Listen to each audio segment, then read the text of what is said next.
Shalom Bapak Ibu dikasih dalam Tuhan. Shalom. Puji Tuhan, hari ini kita bisa melaksanakan ibadah. Mari Bapak Ibu Saudara, kita dalam sikap doa, kita naikkan pujian penyembahan di hadapan Tuhan. Haleluya.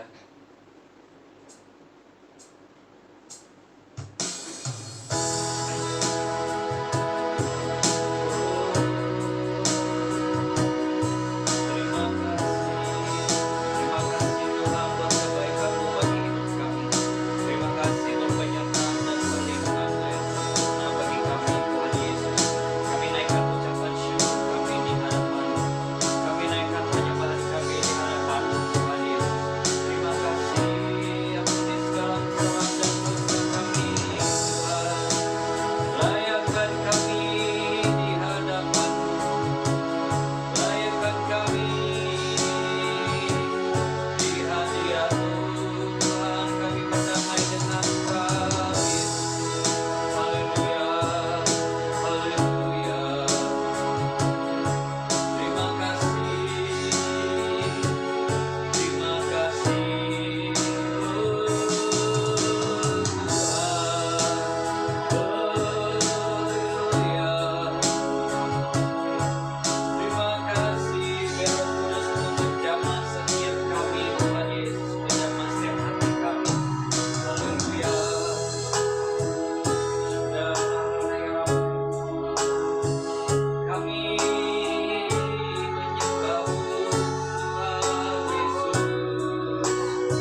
bersatu hati dan doa. Bapa dalam surga, kami mengucap syukur dan terima kasih untuk ibadah pada saat ini Tuhan.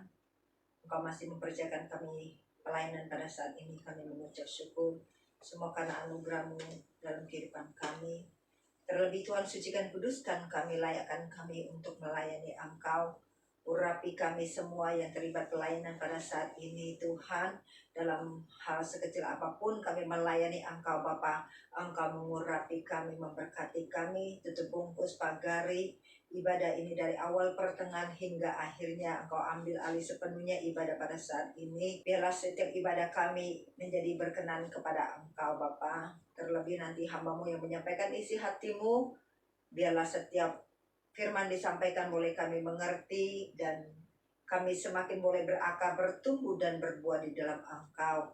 Terpujilah nama-Mu Tuhan sekarang sampai selama-lamanya. Kami serahkan sepenuhnya ibadah pada saat ini ke dalam tangan-Mu. Kami takbiskan ibadah saat ini dalam nama Bapa, Putra dan Roh Kudus, dalam nama Tuhan Yesus Kristus. Haleluya. Amin. Haleluya. Semangat memuji Tuhan, amin. Amin. Mari kita naikkan satu pujian. Yesus hidup.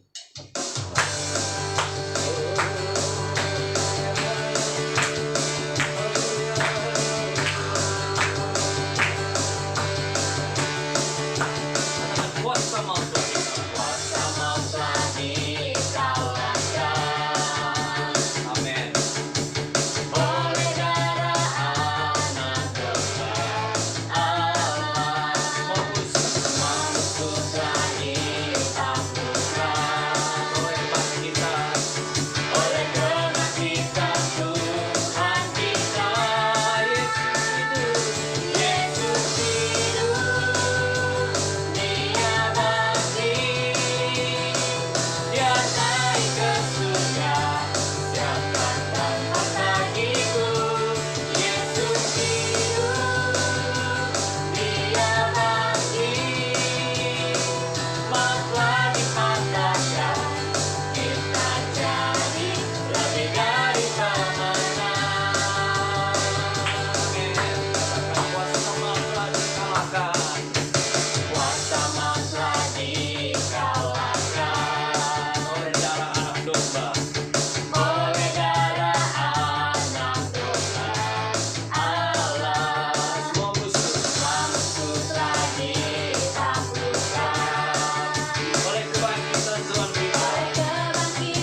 semangat memuji Tuhan, amin.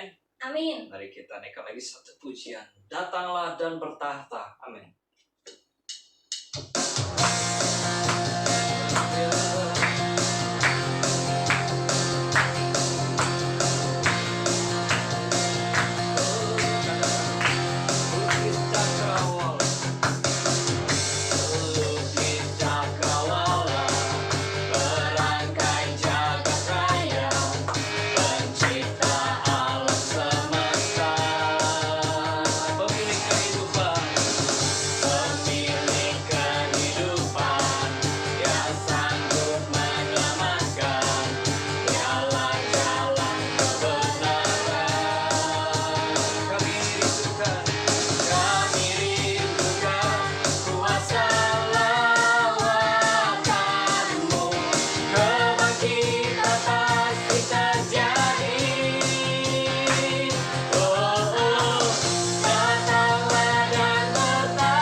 Mari Bapak Ibu Saudara, kita akan masuk dalam kebenaran firman Tuhan. Mari semua dalam sikap doa kita naikkan penyembahan kita lebih dalam lagi. Haleluya.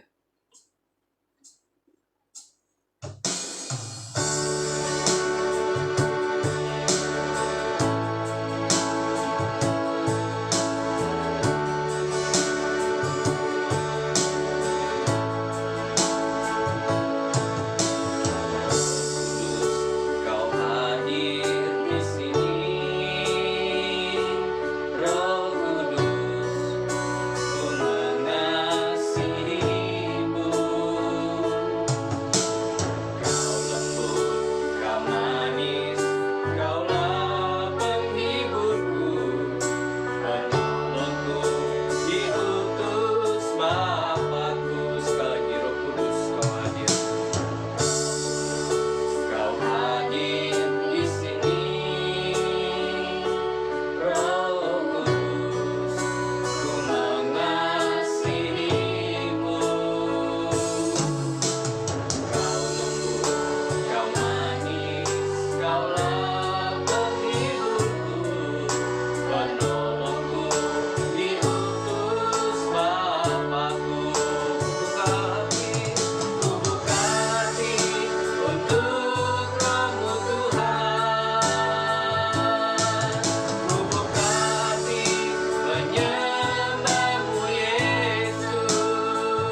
membimbing setiap jalan kami, mengajarkan kami dalam seluruh kebenaran dalam hidup ini, dan mengajar kami untuk taat dan hidup dalam kebenaran firman-Mu. Terima kasih, kami mengucap syukur dan terima kasih untuk kebaikan-Mu dalam kehidupan kami. Saatnya kami mendengarkan kebenaran firman-Mu, berfirmanlah ya Tuhan lewat hamba-Mu, sucikan kuduskan hamba-Mu, layakkan hamba-Mu untuk menyampaikan isi hati-Mu. Biarlah setiap firman disampaikan berasal daripada Engkau, dan setiap firman disampaikan boleh kami mengerti. Bukakan mata rohani kami, singkapkan setiap rahasia daripada firman-Mu. Terpujilah nama-Mu Tuhan sekarang sampai selama-lamanya. Kami siap untuk mendengarkan kebenaran firman-Mu. Haleluya, setiap kita yang siap mendengar firman Tuhan katakan amin. Shalom saudara kekasih dalam Tuhan, Tuhan Yesus berkati, puji Tuhan. Tanpa terasa saat-saat ini kita memperingati pencurahan Roh Kudus. Kita berapa waktu yang lalu Tuhan Yesus mati di kayu salib, bangkit pada hari ketiga, dan hari ke-40 dia naik ke surga. 10 hari kemudian dia mencurahkan Roh Kudusnya bagi saya dan saudara. Pencurahan Roh Kudus, Pentakosta juga disebut juga hari raya 7 minggu. Jadi Pentakosta juga berarti hari yang ke-50.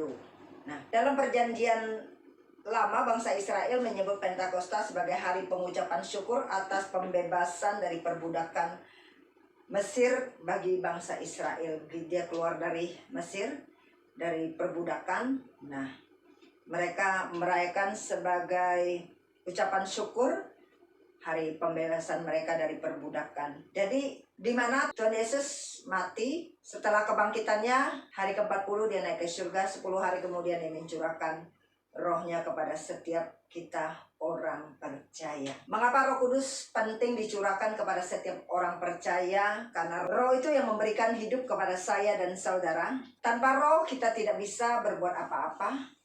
Roh itu menghidupkan, Roh itu menciptakan dari yang tidak ada menjadi ada. Di mana dunia belum dibentuk. Dilihat Kejadian 1 ayat 2. Di sini dikatakan bumi belum berbentuk dan kosong, gelap gulita menutupi samudera raya, dan Roh Allah melayang-layang di atas permukaan air. Di dalam bahasa Indonesia masa kini, di sini diterjemahkan, dikatakan bahwa bumi belum berbentuk dan masih sangat kacau balau. Samudera yang bergelora yang menutupi segala sesuatu diliputi oleh gelap gulita, tetapi kuasa Allah bergerak di atas permukaan air.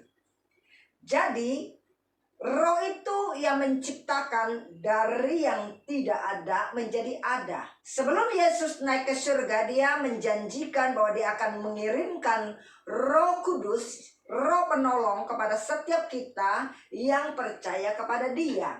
Roh Kudus juga memberikan kita kuasa. Roh yang menciptakan kita di saat manusia pertama diciptakan, Tuhan menghembuskan nafas kepada manusia sehingga manusia itu menjadi hidup. Berarti Roh Tuhan itu menghidupkan. Sangat-sangat kita membutuhkan Roh Tuhan dalam kehidupan saya dan saudara. Roh itulah yang memberikan kita kehidupan. Bukan hanya kehidupan dalam nafas hidup kita yang ada di dunia ini, tapi Roh itu juga memberikan kita hidup di dalam kekekalan di surga. Kita lihat di dalam Mazmur 104 ayat 30, bahwa dikatakan, apabila engkau mengirimkan Roh-Mu, mereka tercipta, dan engkau membaharui muka bumi. Manusia pertama diciptakan oleh Allah dari debu dan tanah. Tuhan menghembuskan nafasnya sehingga manusia menjadi hidup. Roh Allah ada bersama dengan dia. Tapi di saat manusia jatuh di dalam dosa, maka Roh Allah tidak ada lagi bersama dengan manusia itu. Karena manusia itu berdosa. Jadi di saat manusia jatuh dalam dosa, memisahkan rohnya dengan Roh Allah. Kenapa? Yang kudus tidak akan bersatu dengan yang berdosa. Tapi karena kasih karunia Tuhan, karena begitu besar kasih Allah akan dunia ini, dia memberikan putranya, yaitu Tuhan Yesus Kristus, datang ke dunia ini menebus dosa saya dan saudara, mengampuni dosa saya dan saudara, sehingga dia sebagai perantara, sebagai pendamaian kita dengan Allah, sehingga roh kita kembali bisa berkomunikasi dengan Tuhan langsung. Mari kita lihat pencurahan Roh Kudus atau Pentakosta di dalam Kisah Para Rasul 2 ayat 1 sampai ayat 4. Ketika tiba hari Pentakosta, semua orang percaya berkumpul di satu tempat. Tiba-tiba turunlah dari langit suatu bunyi seperti tiupan angin keras yang memenuhi seluruh rumah di mana mereka duduk, dan tampaklah kepada mereka lidah-lidah seperti nyala api yang bertebaran dan hinggap pada mereka masing-masing. Maka penuhlah mereka dengan Roh Kudus, lalu mereka mulai berkata-kata dalam bahasa-bahasa lain seperti yang diberikan oleh Roh itu kepada mereka untuk mengatakannya. Sebelum Tuhan Yesus naik ke surga, Tuhan Yesus berpesan kepada murid-muridnya. Dia berkata bahwa di ayat 4, Kisah Para Rasul 1 ayat 4, di mana Tuhan Yesus sebelum naik ke surga, dia berpesan kepada murid-muridnya pada suatu hari ketika ia makan bersama-sama dengan mereka, ia melarang mereka meninggalkan Yerusalem dan menyuruh mereka tinggal di situ menantikan janji Bapa yang demikian katanya telah kamu dengar daripadaku, sebab Yohanes membaptis dengan air, tetapi tidak lama lagi kamu akan dibaptis dengan Roh Kudus. Jadi Tuhan Yesus memberitahukan kepada murid-muridnya jangan meninggalkan Yerusalem dan tunggu di satu tempat, bahwa tunggu saja dia akan mencurahkan rohnya kepada setiap orang yang mau percaya kepada dia. Roh Kudus dicurahkan kepada seluruh umat manusia yang ada di dunia ini. Tapi ada kuasa dan otoritas saat manusia itu memberikan hidupnya dipimpin oleh Roh Kudus. Di sini kita lihat Kisah Para Rasul 2 ayat 17-18, akan terjadi pada hari-hari terakhir demikianlah firman Allah, bahwa aku akan mencurahkan rohku ke atas semua manusia. Maka anak-anakmu laki-laki dan perempuan akan bernubuat, dan teruna-terunamu akan mendapat penglihatan-penglihatan, dan orang-orangmu yang tua akan mendapat mimpi. Juga ke atas hamba-hambaku laki-laki dan perempuan akan kucurahkan rohku pada hari-hari itu, dan mereka akan bernubuat. Roh Kudus dicurahkan kepada semua umat manusia. Roh Kudus akan berkarya dalam setiap diri orang yang percaya kepada Yesus Kristus. Roh Kudus dicurahkan kepada semua umat manusia di bumi ini, mencurahkan rohnya kepada semua umat manusia. Tapi Roh Kudus baru akan berkarya kepada setiap orang yang memberikan hidupnya kepada Tuhan dan percayakan hidupnya kepada Tuhan Yesus Kristus. Di sini kita lihat tiba-tiba turunlah di saat mereka berkumpul dalam satu tempat, tiba-tiba turunlah dari langit suatu bunyi seperti tiupan angin keras yang memenuhi seluruh rumah itu di mana mereka duduk. Dan tampaklah kepada mereka lidah-lidah seperti nyala api yang bertebaran dan hinggap pada mereka masing-masing. Angin berbicara tentang Roh Kudus. Tiupan angin berarti ada kehadiran Tuhan. Apa yang dijanjikan oleh Tuhan Yesus diberikan kepada setiap orang percaya. Di sini dikatakan ketika tiba hari Pentakosta, semua orang percaya berkumpul di satu tempat. Semua orang percaya. Sehingga orang percaya menantikan apa yang dijanjikan oleh Tuhan Yesus kepada mereka, yaitu Roh Kudus. Mereka bertekun, berdoa, menantikan roh yang dijanjikan oleh Tuhan Yesus kepada mereka, sehingga mereka mendapat lawatan, mereka mendapat jamahan, mereka mendapat urapan daripada Roh Kudus. Mereka kepenuhan roh, mereka mendapatkan baptisan daripada Roh Kudus. Di sini dikatakan bahwa lidah-lidah berarti di saat mereka belum dipenuhi oleh Roh Kudus, mereka hidup di dalam ketakutan. Mereka di saat Tuhan Yesus disalibkan, mereka semua takut. Tapi setelah pencurahan Roh Kudus, mereka dipenuhi oleh Roh Kudus, mereka mempunyai keberanian untuk memberitakan Injil. Berarti lidah-lidah itu berbicara, ada pengurapan daripada Tuhan, mengurapi setiap mereka, sehingga mereka mempunyai keberanian untuk memberitakan Injil. Sehingga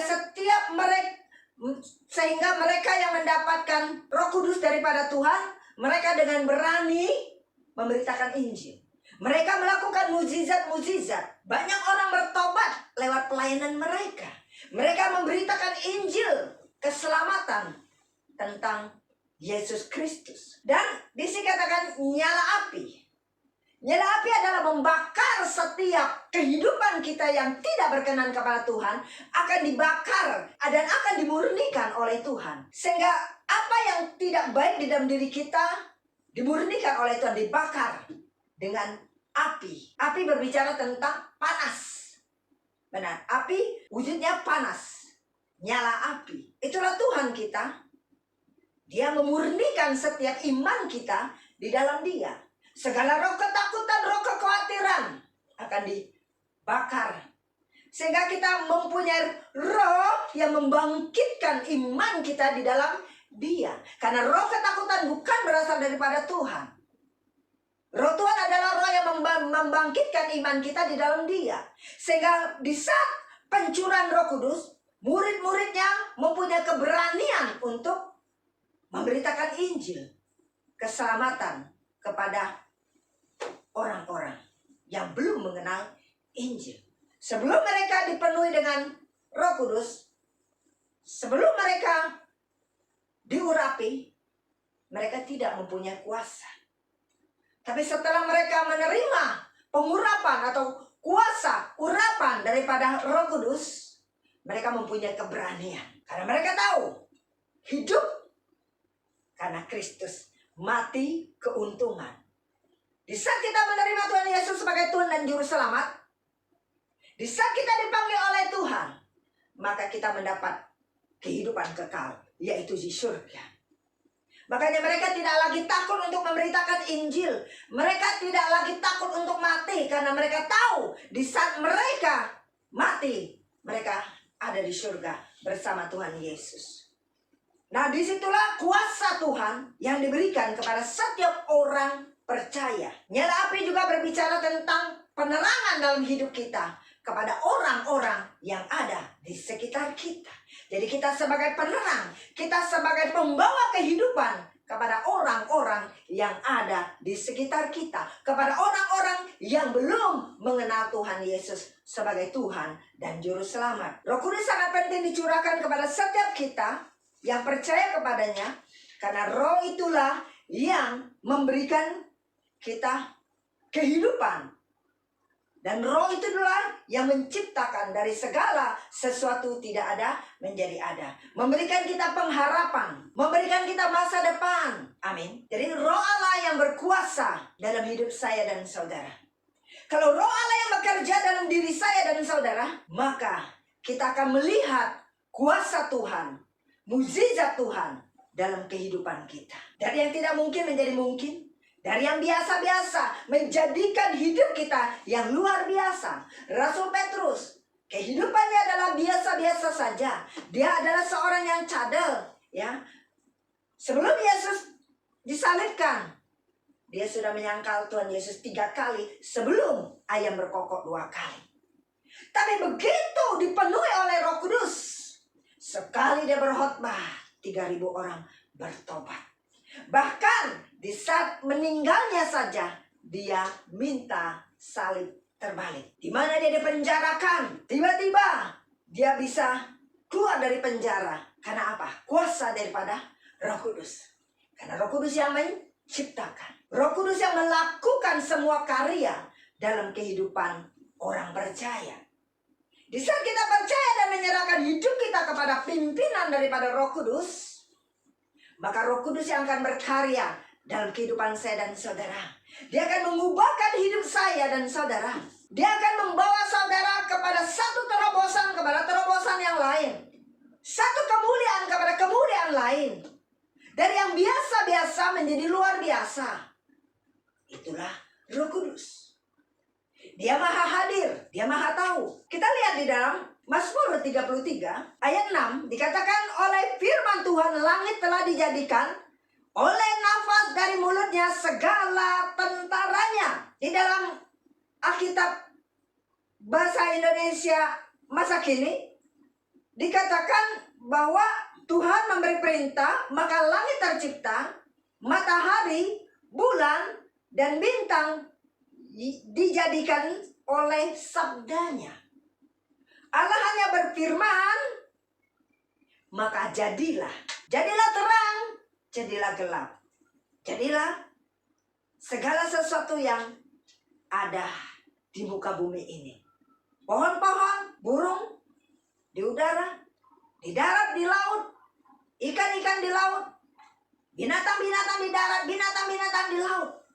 Tuhan hanya berfirman, bersabda. Begitu juga kehidupan kita orang percaya. Perkatakan firman Tuhan dalam kehidupan saya dan saudara. Di saat kita memperkatakan firman Tuhan dalam kehidupan saya dan saudara, maka di saat kita mengucapkan firman Tuhan, ada kuasa dan otoritas dalam kehidupan saya dan saudara. Karena firman itu adalah Allah dan Allah sendiri. Dari segala sesuatu yang tidak ada, Allah hanya berfirman. Dikatakan bahwa Tuhan memberi perintah. Mazmur 33 ayat 6. Terjemahan bahasa Indonesia masa kini dikatakan Tuhan memberi perintah. Perintah apa? Hanya bersabda. Jadilah terang, jadilah gelap. Terus Tuhan memberi perintah, maka langit tercipta, matahari, bulan, bintang dijadikan oleh sabdanya. Jadi setiap kita belajar untuk memperkatakan firman Tuhan. Lidah api. Berarti ada kuasa dari perkataan kita. Kuasa perkataanmu. Jika perkataanmu positif, maka akan menjadi positif dalam hidupmu. Jika perkataanmu negatif, maka negatiflah hidupmu. Jika engkau katakan baik, maka baiklah hidupmu. Tapi jika engkau katakan jelek, maka jeleklah hidupmu. Lidah berkuasa. Karena Tuhan mengurapi kita. Apa yang terucap di bumi akan terucap di surga. Terlepas di bumi, terlepas di surga. Roh Kudus ada dalam kehidupan saya dan saudara. Dia yang memimpin hidup saya dan saudara. Hati-hati dengan perkataan kita, ucapan kita. Kalau engkau katakan berkat, maka jadilah berkat. Kalau engkau katakan kutuk, maka terjadilah kutuk. Karena kita adalah anak-anak Allah. Apa yang kamu ucapkan di bumi akan terucap di surga. Karena kunci kerajaan di bumi dan di surga telah diberikan kepada setiap orang percaya. Apa yang kamu ucapkan di bumi akan terucap di surga. Apa yang kamu ikat di bumi akan terikat di surga. Terlepas di bumi, terlepas di surga. Roh Kudus diberikan kepada setiap orang percaya yang rindu dan haus dan lapar akan Dia. Tapi seberapa saat ini kita ke gereja, kita beribadah kepada Tuhan, sementara roh yang Tuhan berikan kepada kita, Roh Kudus tertidur. Roh Kudus tidak lagi berfungsi dalam kehidupan kita. Roh Kudus dibiarkan tertidur seperti murid-muridnya di saat ada angin taufan, mereka dalam perjalanan naik kapal di mana Yesus tertidur. Sehingga angin taufan melanda, terus bilang, Tuhan, kenapa kamu diam saja? Mau kami binasa?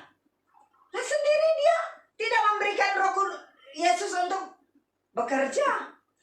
Dia biarkan Yesus tertidur. Sudah dalam keadaan terdesak, baru dia bangunkan Tuhan Yesus dan nyalakan Tuhan lagi.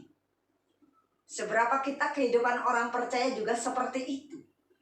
Di saat kita menghadapi sesuatu, kita tidak sertakan Tuhan dalam kehidupan saya dan saudara. Kita memakai kekuatan kita memakai sekuat tenaga kita, pikiran kita, untuk melakukan segala sesuatu yang kita pandang baik. Bisa berjalan dengan waktu dan membuat kita bukan semakin baik dan semakin terpuruk, kita mulai menyalahkan Tuhan. Padahal di dalam setiap usaha kita, pekerjaan kita, kehidupan kita sehari-hari tidak sertakan Tuhan. Tuhan ditaruhkan di samping, bahkan di pojok, dibiarkan tertidur. Tapi di saat kita dalam kesesakan, di saat kita dalam terjepit, kita baru berseru-seru sama Tuhan. Bukan kita sadar, tapi menyalahkan Tuhan. Sama seperti bangsa Israel kan. Sudah lihat mujizat, sudah ditolong. Tidak heran Tuhan bilang, bangsa yang tegar tengkuk. Sudah melihat mujizat. Tapi dia cari masalah sendiri. Mengesampingkan Tuhan. Dia pergi membakar korban bakaran buat dewa-dewa. Dia buat ilah-ilah lain. Dia melupakan Tuhan. Di saat mereka hidup dalam nyaman, mereka melupakan Tuhan. Tapi di saat mereka dalam kesesakan, berseru-seru lagi Tuhan. Tuhan bilang, Tuhan kamu melupakan saya. Kamu kan yang janji begini. Coba manusia itu.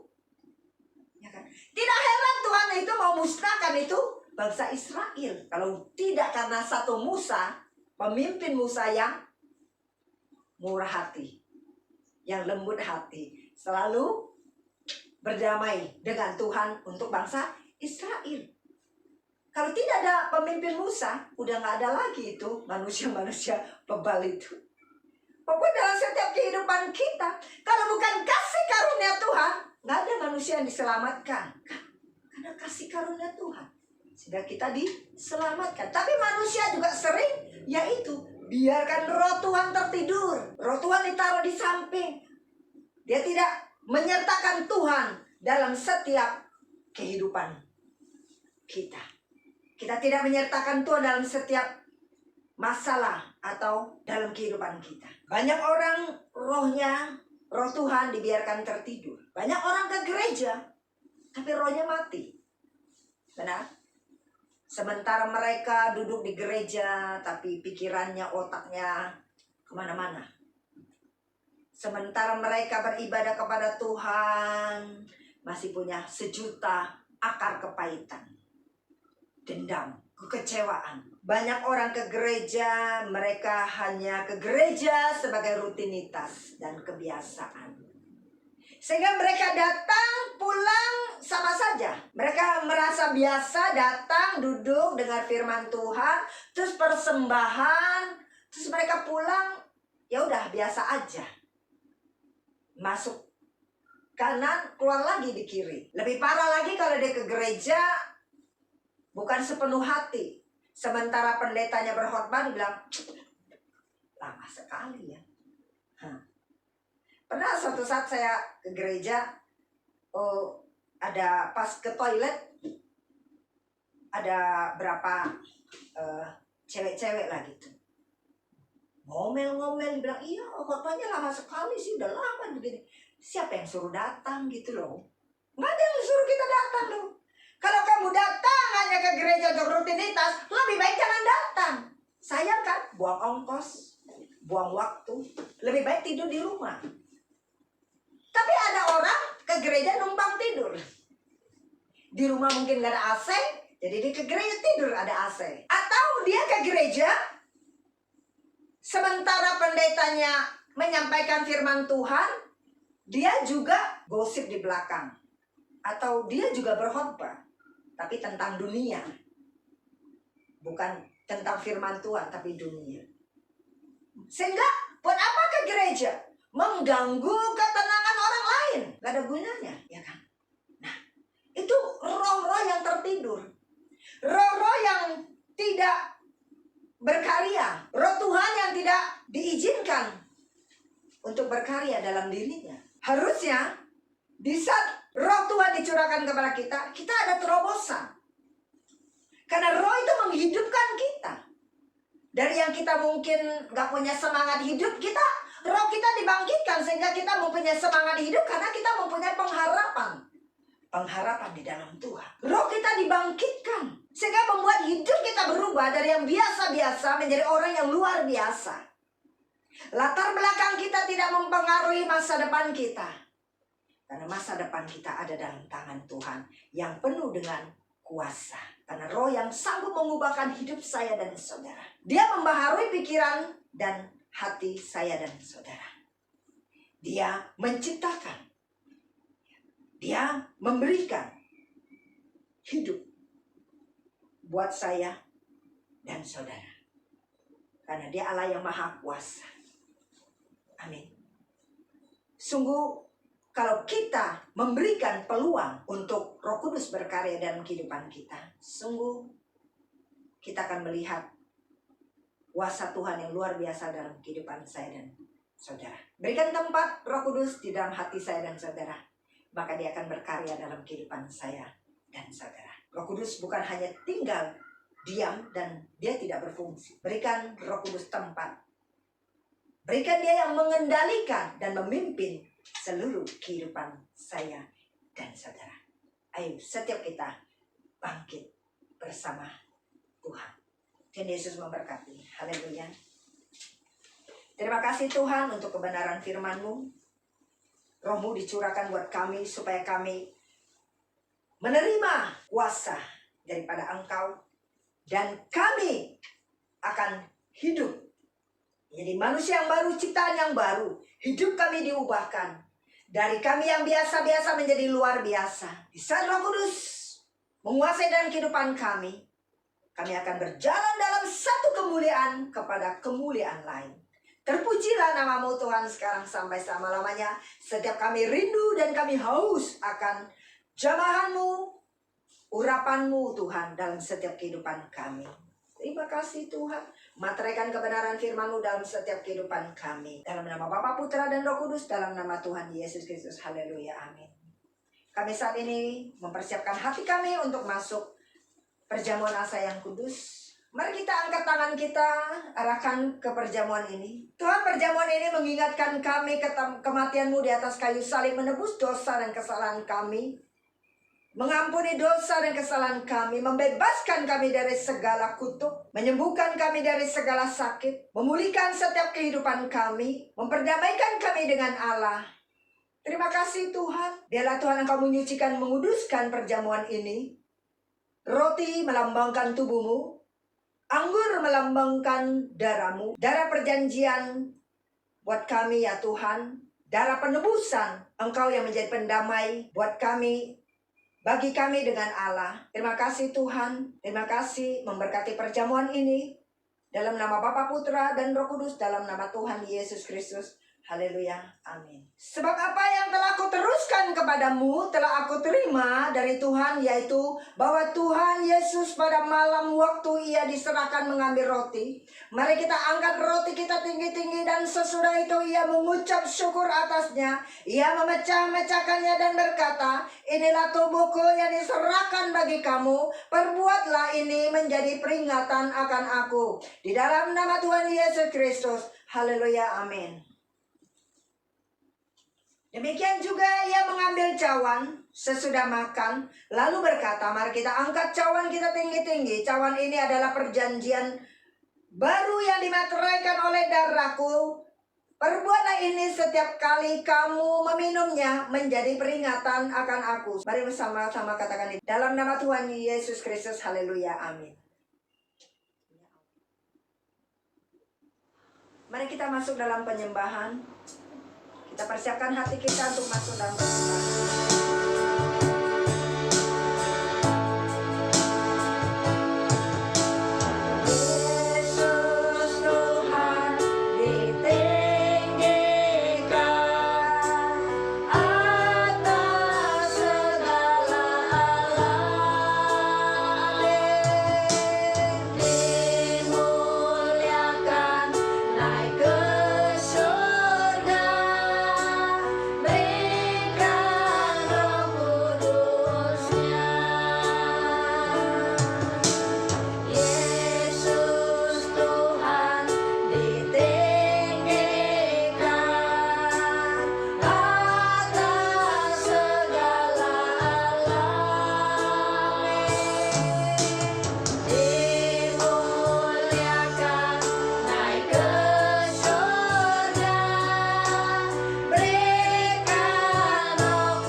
hati kami, pikiran kami. Biarlah pikiran kami adalah pikiran Kristus, hati kami adalah hati Kristus. Terpujilah namamu Tuhan sekarang sampai selama-lamanya. Haleluya. Ini doa ucapan syukur kami dalam nama Bapa, Putra, dan Roh Kudus, dalam nama Tuhan Yesus Kristus. Haleluya. Amin. Bagi saudara-saudari yang ingin memberikan persembahan, dapat ditransfer ke rekening BCA yang tertera di layar. Terima kasih, Tuhan berkati.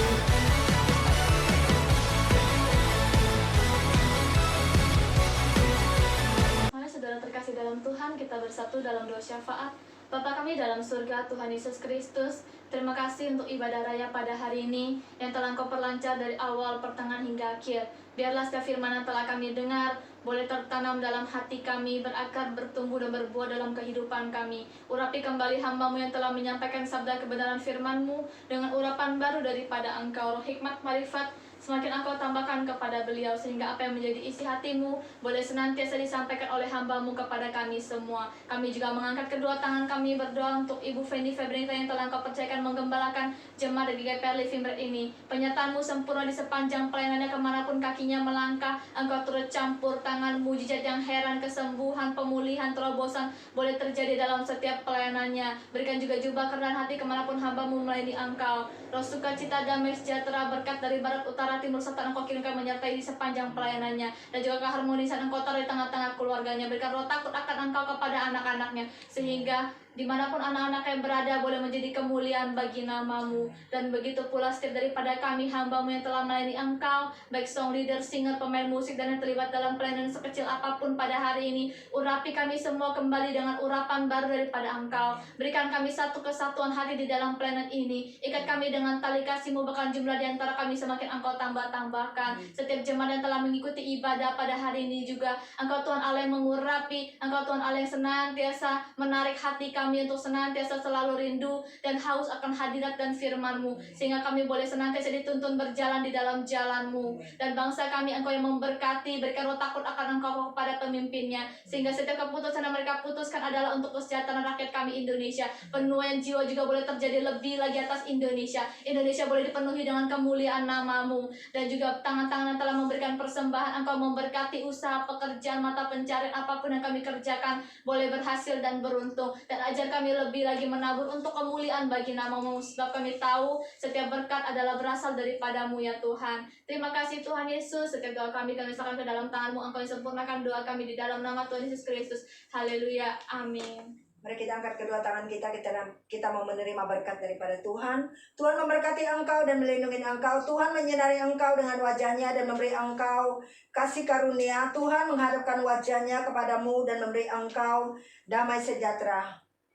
Oleh karena itu, terimalah berkat dari Bapa, Anak, dan Roh Kudus, berkat kasih karunia, berkat damai sejahtera, sukacita yang berlimpah-limpah, penyertaan Roh Kudus sekarang sampai selama-lamanya, sampai Tuhan membawa kita pulang ke rumah Bapa di surga untuk hidup kekal sampai selama-lamanya. Setiap kita yang sudah menerima berkat Tuhan katakan, Amin.